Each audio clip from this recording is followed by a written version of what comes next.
else the baby will be endangered. The hospital problem. Yeah,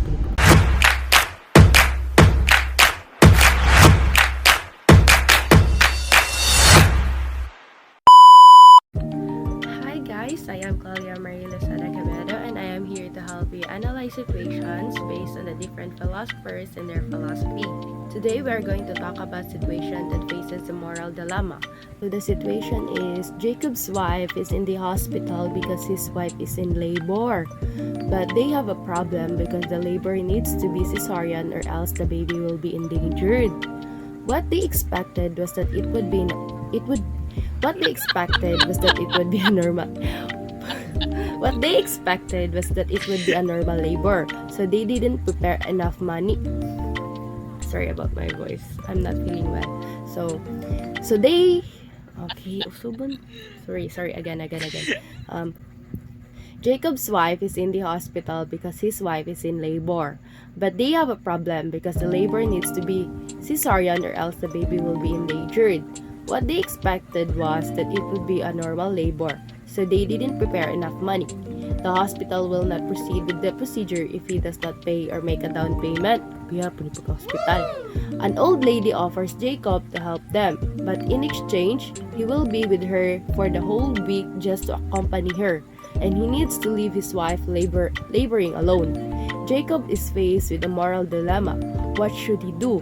So, nangayo siya. Tabang na to guys. So, atong tabang based on the different philosophers and their philosophy. So, let's go.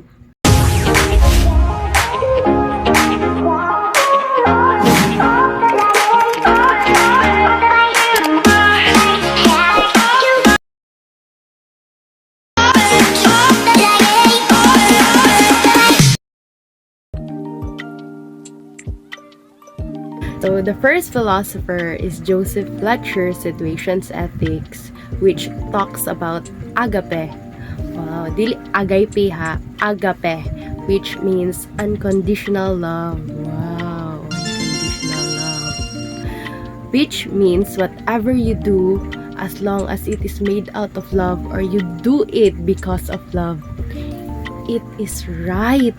Hello, oh, right though. Okay. Wala kay mahimo diri, wala kay opinion, your opinion doesn't matter. Kay ug nahigugma ang tao, gagawin ang lahat. Wow! Masyagingon, pag gusto, may paraan, pag ayaw, maraming dahilan. Wow! Nice saying nga, biruin mo na ang lasing, wag lang ang bagong gising na apoy.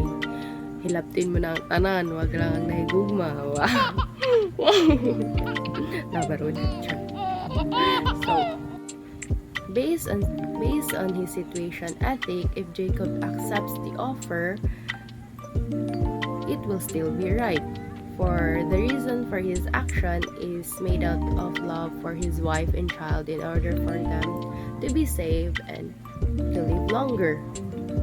Hear mo guys. Agree lang, makayaman ng philosophy.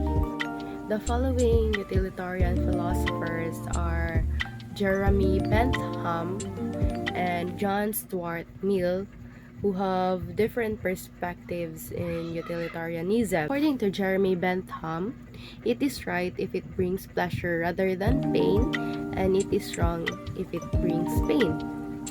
John Stuart Mill, it is also right if it brings pleasure, but to greater number of people. He considers the feelings of others rather than oneself only. Jeremy Bentham's utilitarianism, if he accepts the offer, it will still be right because he will save his wife and child and they will live longer and spend time much more together.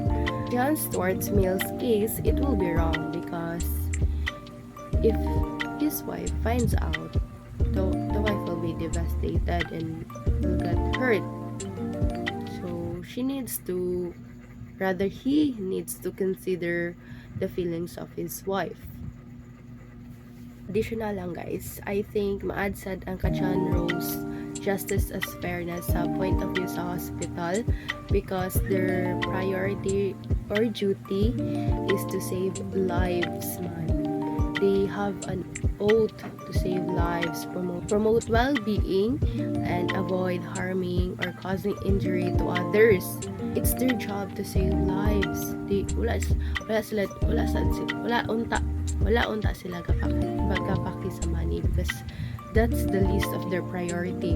Their top priority is to save lives regardless of the status of the person, if the person is rich or poor, or regardless of the status in the community or in the politics. They should have treated everyone fairly because they have an oath to save lives. Here are the things that I realized.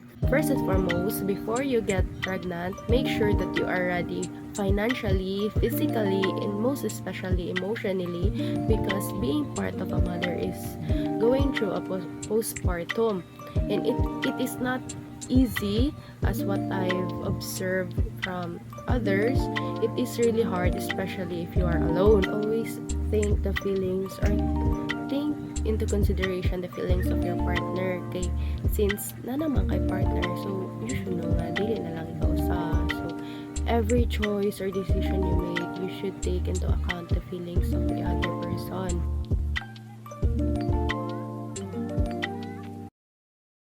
I know.